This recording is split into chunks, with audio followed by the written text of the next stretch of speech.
nothing's working. Right, we'll do that first. Right, are we moving now? Right, nothing is happening. It should move as you go through the PowerPoint because you're sharing the screen. I should be sharing screen. What has Yeah, my you're sharing daughter the done? screen. Right, I'm sharing screen. Oh, Great, something you is need to- not happening as it should be. Wait till we try something else. Right, try this one. See if that works. Oh, Is it not advancing, Jean? From the no, original? we're there. We're there. Oh, right. It's all right. Right, there we are. Right, we'll go back. Right, there we are. Right, this is just to give you the atmosphere to start off with and just give you a little feeling of sort of waterfalls and what they look like, just to give the a little appetizer. And then we get started properly. Now, this is restricted tonight to postcards. Otherwise, you'll be here till midnight. And this is a selection of postcards, just a selection. And there's plenty more still sitting, waiting to be used up. I just thought you would like to see the Victoria Falls because I missed that in the earlier ones. And here we start with postcards. Now, with postcards, I've divided them into the postcards that on the imprint, they have a waterfall. And the next section is where the waterfall is in the front of the card. And then the next section is where the waterfall is in the back of the card. So we'll start with the waterfall on the stamp. And the first one is the Kiter Falls. Now, the Kiter Falls, as most people know, if they collect waterfalls or if they collect British Guiana, is the Kiter Falls appears in everything for British Guiana. And at present, we have a friend, a pilot, who's out there, working out there and living in Guyana. And as he says, there's nothing really there. So it's not surprising the waterfall keeps appearing. And apart from the waterfall on the mountain, there's very little else. And you get the waterfall, it started about 1897 for Queen Victoria's Jubilee. It's in George V issue, it's in George VI issue, it's in Queen Elizabeth's issue. And it's on postcards, it's on envelopes, it's in registered letters, and it's even on newspaper wrappers. So that is quite a well-known view that everyone sees. Now we go on next to Southern Rhodesia. Again, we have the picture on the stamp. And here we have the same as what I would consider more a definitive issue rather than a sort of commemorative issue. Now we're on to something much more modern with Canadian Horseshoe Falls. And we have a range here of the stamp matching the postcard. This started about the 1970s or 80s, and quite a lot of countries took this up. And this is Canada. And this was one of the cards. As I was looking through them, I was rather shocked to find someone so near the edge of the waterfall. And it was just pure chance I noticed it. And if you look at the stamp, you can see the persons there in the stamp as well, which is the same as the waterfall. We're going to move round. We're going to move round more in Doctor Who's TARDIS rather than a geographical program. It's a postal stationery program we're following, nothing geographical in it at all. So we've got to Norway, and here again with postal stationery, the same as the stamp, but there's 3 cards in the set. And here again, I noticed someone decided to do the sort of falling off the rock one, and he was very, very close to the edge, presumably to take photographs because it looks as if he's got a camera around his neck. And the stamp again is the same view as the first postcard, and here we see it clearly. And it's not really an overprint, it must be an overprint in the stamp of the name of the fjord, just in case you forget where you are. From Norway, we go to Iceland. Again, I don't know why. Started by accident when I suddenly saw people near the edge of waterfalls, and every time I looked at a stamp, people were near the edge of waterfalls. And here's 3 people near the edge of the Dettifoss. I actually visited the Dettifoss in 2013. And while I was there, I stood there, and the impression you get while you stand there, the view never changes. So it's rather seeing where the Waterfalls is rather than standing there just watching the water go over the falls. From there, we go to Australia. And here we have a waterfall down the cliff with the railway going in front. Always thought this was lovely, and I always thought I quite fancied going in that train in the Cairns Railway. But it's just such a lovely view. Again, we're still with the stamp and the postcard the same, and we've moved to China by this time. And here we have the 3-layer spring, which is easier to say than its actual name. And this is the 1994 card. Going on, we have more Chinese waterfalls. Normally they did the waterfall in the set, and you get both the inland rate and the overseas rate in the set.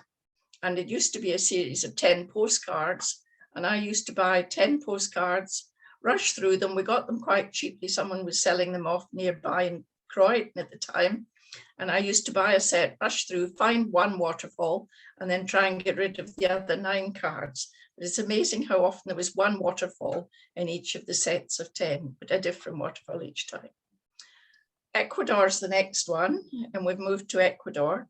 Now, this is very much a tourist postcard, and you can see the map and the tourist attractions and the waterfall, which is the main point of it. And again, the stamp this time, it's amazing how many stamps they have used with the imprint with perforations, many without perforations. Now we've got to the stage of the waterfall is in the front of the postcard. And this occurs both in Canada and in Brazil. We have various series here. And Niagara Falls is a favorite one for Canada. We have various views from the Grand Trunk Railway set. And there's about 3 in this, 2 or 3 or 4. And here's 2 of the early ones, which I think are really lovely views. And then we go on to the rest of them. Now, these cards were actually used for freight advice.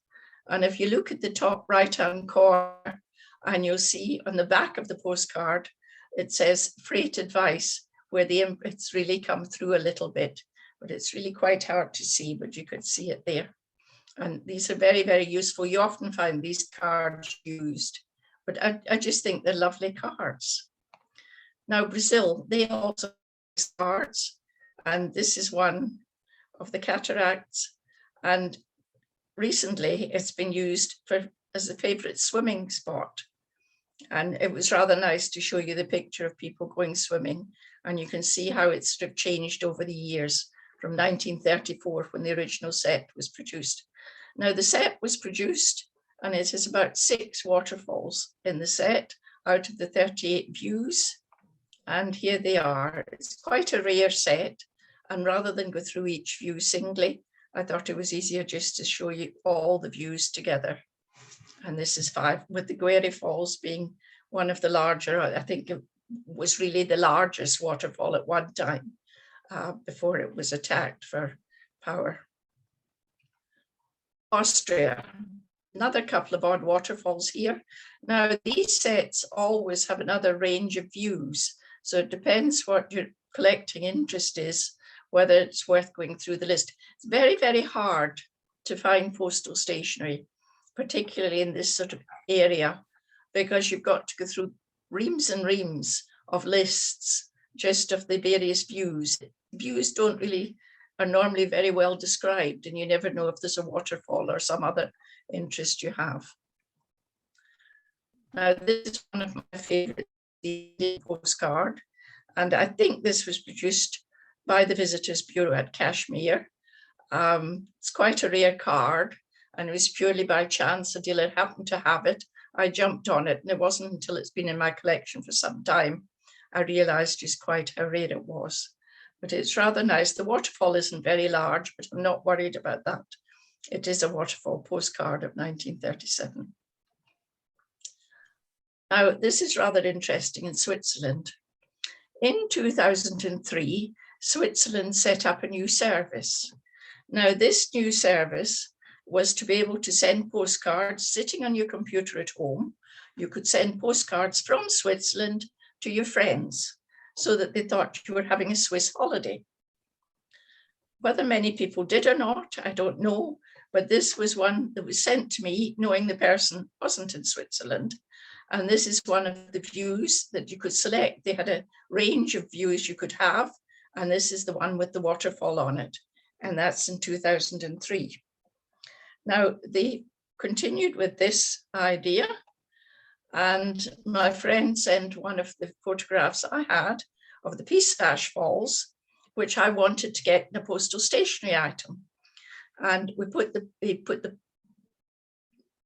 the card, it got in the Swiss postcard, and this is actually shows, this was in 1882, Lord Kelvin met James Joule, and they wanted to find out the difference in temperature between the top of the waterfall and the bottom of the waterfall to find out if there was an increase in temperature. Now that was all right, except the waterfall blew away, which didn't really help. So I think they had to give up that idea. The theory was fine, but in practice, it just didn't work.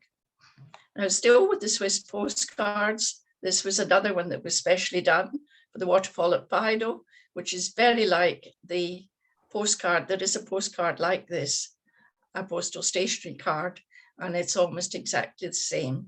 But this was actually sent from my computer in Purley by my friend, just to see how it was done.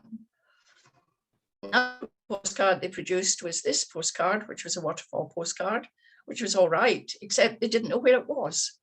And having got on to the Swiss post office, they hadn't a clue where the view was. They hadn't a clue what the waterfall was. And we worked at it and we found it was the Simmerfall. Excuse me. And there you have the details of it.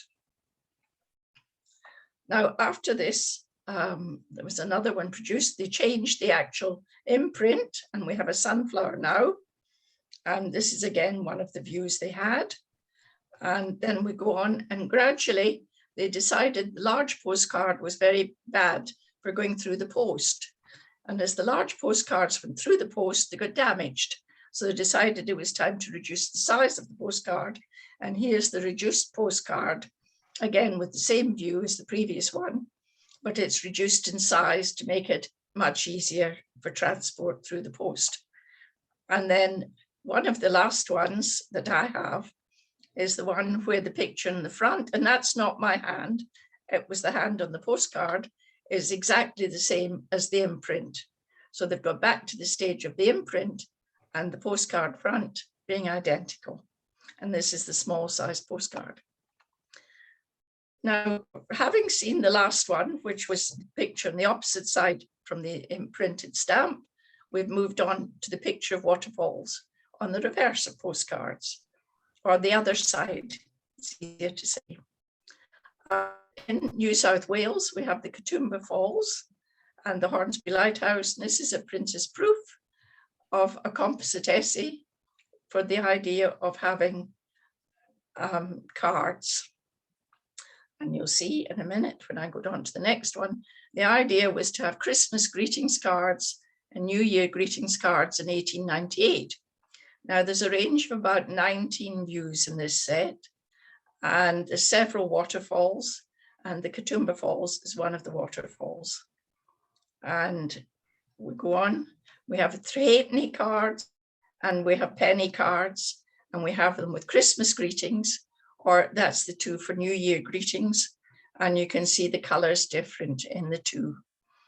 We actually went to New South Wales and went to the Blue Mountains with my daughter. And we actually went on a scenic world sky ride, and we actually saw the Katoomba Falls in the corner, which was lovely. So having seen it, I get a different view of it. And there's someone decided to colour the greetings card.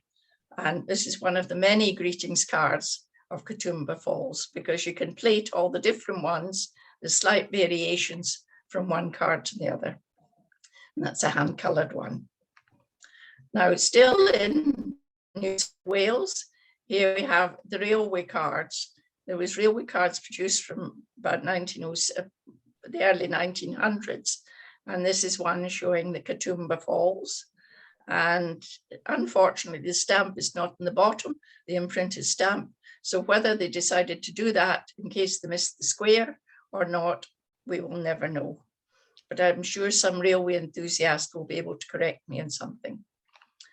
Here's some more here of Weeping Rock, Wentworth Falls. And I actually was able, when we went to the Blue Mountains, to walk down the modern sort of staircase. There is still a staircase like that and was there in 2013, and you could walk down it. And that's when my daughter realized that I was trying to take photographs to match my stamps or my postcards at the time. Here's another one. And again, the people suddenly standing very near the waterfall. It's amazing how many people manage to get into these waterfalls. And this is another of the early cards of the Empress Falls. Now, when I was going to the Blue Mountains, everyone said, you'll never find waterfalls in the Blue Mountains. And I said, oh, there are there's no waterfalls in the Blue Mountains. You'll be very, very disappointed. So we went to the Blue Mountains. I knew full well what I was looking for. And the trouble is, when you go to the Blue Mountains, you're up in the top of the plateau, and all the waterfalls fall off the plateau down the sides. So normally visitors don't go down the sides or don't go down to the bottom and don't realize these waterfalls exist. And I've actually stood at the top of this waterfall. I didn't go down, but I stood at the top of it. And this is another Twin Falls, Merle Falls. And again, it's a railway card. And this is one of the Queensland cards of the Barn Falls. There was a set of about 20, but for a while there was only about 16 or 17 of the designs found, the pictures found, and this is one of the later ones found. But luckily, when the dealer found it, he knew he had a waterfall collector waiting for it. So I was lucky enough to get it. Now this one I found very interesting. You can see the house and you can see the front of the card with the waterfall. And then you can see the stamp, which is no waterfall. Now, if using PowerPoint, you put the two together, you get the whole picture. And here you get the whole picture that it must have been like when they took the photograph, and then they made the decision to take off the left hand and use part of the left hand in the stamp, and the right hand is the picture in the front. And I only wish it had been the other way around and we had managed to have the actual waterfall in the stamp. And that lets you see it again when it's back into pieces. Switzerland. This is one of my favorites, the Stobach Falls. It's one of my favorite cards, which I haven't had for too long. I just thought it was an absolutely beautiful card, very aged looking, but there's just something about it. And it's probably privately produced, but it's just such a lovely card. Now, Norway, as I said, we're moving around the world. Norway, this was one of the eBay finds I found for a tourist card. This is probably privately produced, advertising tourism in Norway. And it had the waterfall, you see at the top right, the Varingfossen, and there you have it in Western Norway. And it's very much the advertising card for the tourist company. I don't think any of the Norwegian collectors I got onto had seen it or knew about it, but I rather like these odd cards that just add something. Now, Germany, the Triberg Falls. I knew many collectors of Germany, and every time I said, are there any waterfalls and collectors in cards of Germany? And they said, no, there's no waterfalls and cards of Germany. But eventually this one turned up, of the Triberg Falls, which is the highest waterfall in Germany. And it's an old card of 1886. And then we take it into pieces. This is the waterfall. And look at the card itself shows up its faults. It looks a little bit aged, but let's not worry about that. And there's 7 major steps in the actual waterfall. And you can see that, the different steps in it. And if you look at the center picture, you can see, just imagine where the waterfall's positioned, which just lets you see it. And then the other picture in that is the railway station. Now, later on in 1938 and 42, they showed the Triberg Mountain, and here they showed Germany's greatest waterfall. Now, we know where it is, but unless you know where it is, you can't really see it from this picture, but you can have a jolly good guess. But they did mention it, so I thought it should be shown. And there's one of the others, privately produced, I think it may be. Waterfall was artificially created for the railway. And to me, it's just one of these odd cards that when you see it coming along, you jump on it before other waterfall collectors get there. But the back of this card's interesting because you can see that although the front was perfectly cut, the back wasn't quite positioned, and you can see it in the next card, although the front doesn't, so the positioning hadn't been quite 100% before they were guillotined. Another, excuse me, another German card. And this time they decided to make a waterfall. If you've got a hotel and you've no tourist attractions, well, why not make your own waterfall in the back garden? And here they diverted a ditch to rocks over the lodge, and it cascaded down 210 feet. And this is quite a well-known waterfall behind the hotel. It's just a little bit different, creating your own waterfall. This is one of my favorites. I was involved in putting up a display or mounting a display for an exhibition in London. And while I was doing this, someone had a lot of these cards. And I suddenly discovered there was a waterfall there. And having discovered the waterfall, nothing would do, but I would find it. And it took about 10 years before I eventually got it. But I have a friend who loves to go to the Regiban, and he knew all about it. So once I got it, he gave me his backing, and he recently was over there and was able to buy a glass slide, which actually shows the railway, and it shows the waterfall below, and you can see it, and you can see the guard standing in the top of the railway carriage. He is, I think, actually works the brake in case the railway goes down too fast. But it's just one of these odd, interesting cards, and you can see the waterfall below the bridge. Argentina. Now, Argentina has a lot of postal stationery. If you have never dealt with Argentina postal stationery, you'll be surprised at the quantity. And in 1899, there was a set of about 6 or 8 cards issued, or they weren't issued, they were prepared, but they were unissued. And I've got 2 of them, 2 of them have waterfalls. This is one of the waterfall ones, but later on, they actually used it for a letter sheet, and you can see the letter sheet there. And that's where it was used, although, and that's the other one, although they didn't use the cards as expected as cards, they used the view, so their time wasn't wasted. Now, advertising.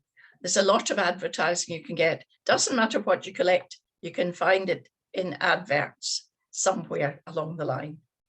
And you get adverts in the front of postcards, and you get the adverts on the other side of postcards.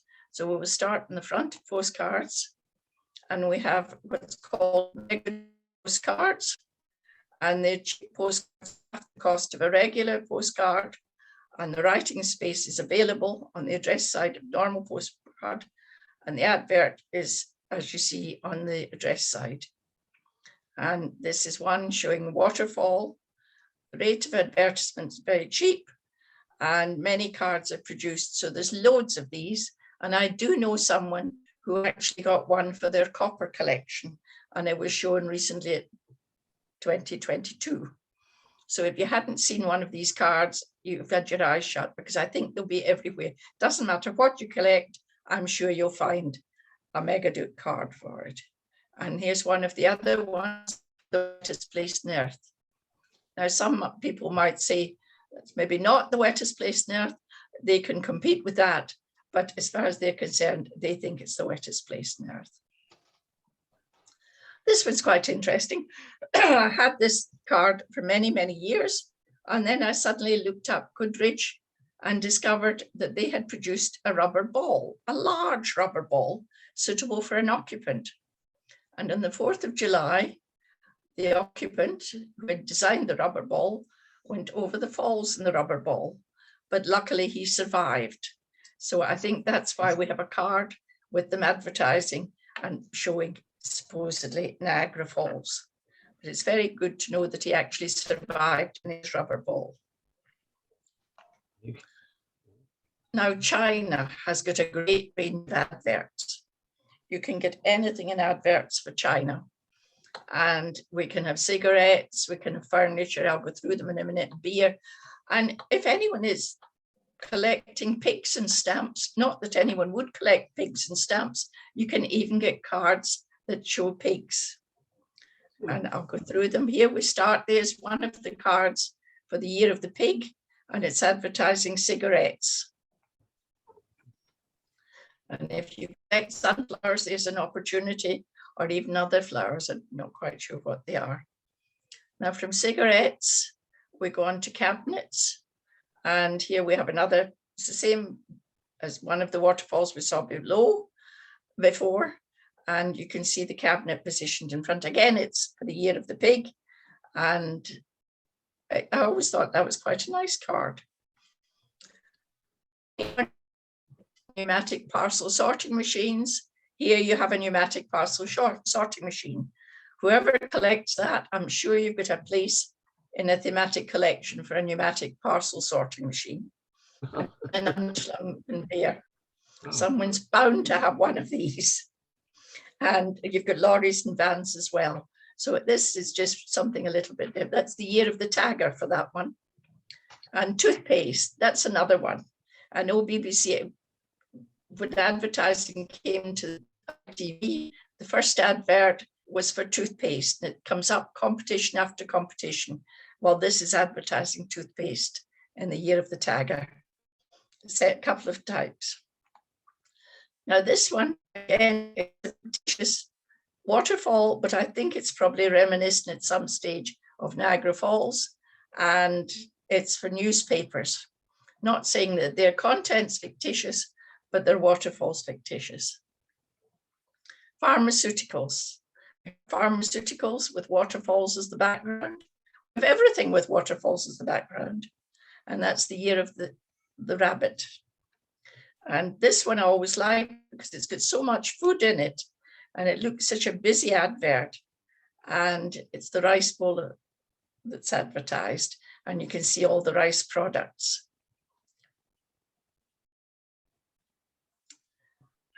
Then we go on to banks. Now banks are used. I don't know why they used waterfalls to put the backdrop for the advert for a bank, but maybe it's the amount of money they're collecting in. It just keeps on coming. Beer, it's another advert you get. And beer, it's very good standing the beer bottles in front, presumably to cool them. Power units, get everything. Whatever your subject is, have a look on Chinese advertising cards. You're bound to find it. And liquors, there you are. That's one of the others. And then we come to throat lozenges. And then the last one, which seemed extremely unusual, was for the Inland Revenue. I don't know why you need to advertise the Inland Revenue, but it's a card for the Chinese Inland Revenue. And it was done in the Year of the Pig. Now, this is another strange card that I always liked. It's a card for Iceland, but it's a Chinese card for Iceland. And China produced a lot of cards for foreign countries during the Beijing Olympic Games. And not many people will know, they actually included them. We have quite a lot of British cards that were postal stationery cards that were produced during the Beijing Olympic Games for the Thames and round about the Thames. And the most beautiful village in England and various places like that. Well, this is one of the Iceland ones. And then the other one's another waterfall in Iceland. And again, we have people standing at the edge. I've actually been there and stood at the edge, but again, like the Dettifoss, when you stand at the edge, the view doesn't change very much, just the water keeps on coming. I would rather have a view like this, because when you see it like this, it's much more interesting.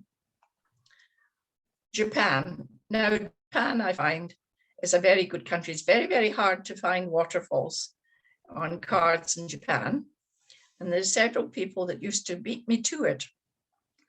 And when they were looking for Japanese waterfalls, many times I was beaten on eBay by a certain person who happens to be sitting in the audience tonight. And we fought over waterfall cards because they don't appear that often and they're always very interesting. But if you're looking for any cards, you have got to look at the card, they're normally about 1900 or some before that, and make sure you turn the back. If it's an eBay card, make sure you look at the back, because often the dealers don't put the back on, or they put the photograph, but they don't mention it. And here's some of the Japanese cards that I rather like. It's just the different waterfalls. And I've increased the size of the picture so you can see it, because they're really quite nice. And then there was the great earthquake in 1923 that completely destroyed waterfall. Another couple of waterfalls, and this is the museum, Japanese museum. It's a postal stationery card. They produced two, and this is one of them. And the other one, we'll see in a minute, and it shows it. And I decided to try and find what the waterfall looked like. And when you see the actual waterfall, you can understand why in the painting it looks just sort of a little sort of spindly, because it's a sort of spindly type waterfall. And it's very descriptive in the card for the type of waterfall it is. Victoria Falls, we'll go back to Victoria Falls. There's a whole series of cards for Victoria Falls for 1905 for the opening of the bridge. But before that, in 1901, someone decided they fancied making a card. And we always consider these pioneer cards where photographs are put in the back of another card. And this was one where the postcard was put, the photograph was put in the back of a reply paid postcard. And it must be very Scottish, because it says, "Again new year to ye, and lang may your lumreek." So having read it, it's very obviously from someone who is Scottish. Now we go on to the South African cards. Now in 1934, South Africa issued a set of 24 pictorial cards. And of the 24 pictorial cards, there was two waterfalls, number 17, the Umlas Falls, and number 33, the Boven Falls. And they had the imprinted stamp, but the postal rate went up. So they had an additional halfpenny stamp added. And this, you can see the additional.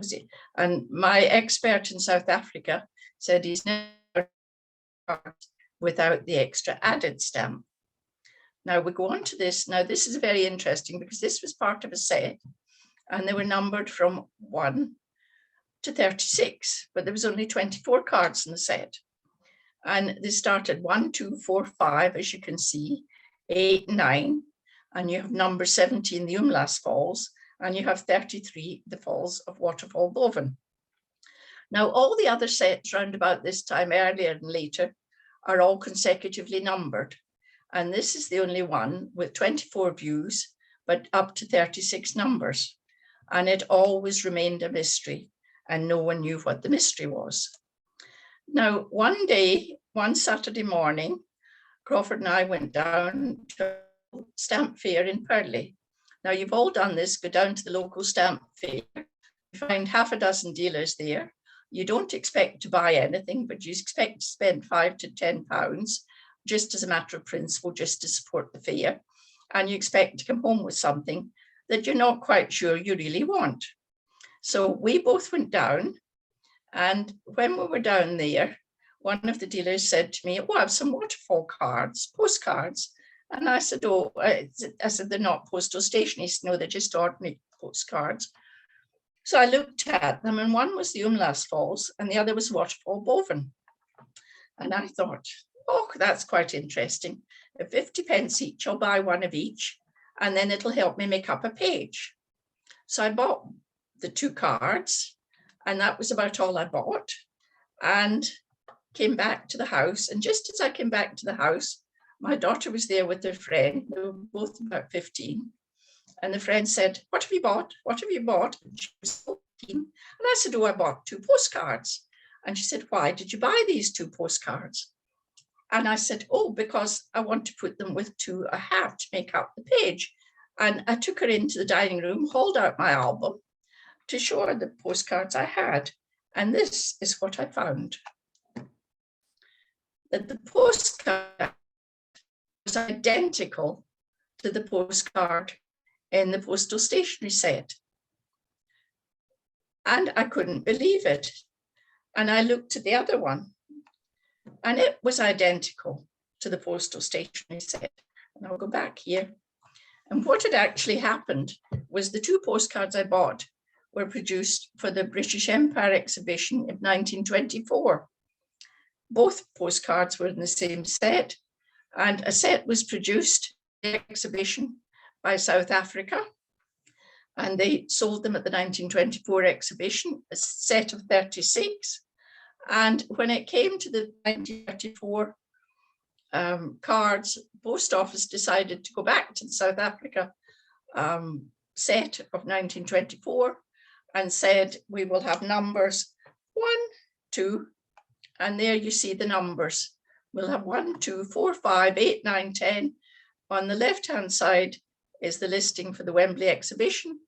On the right-hand side is the listing of the South African cards. So the problem was solved of why the numbering wasn't consecutive.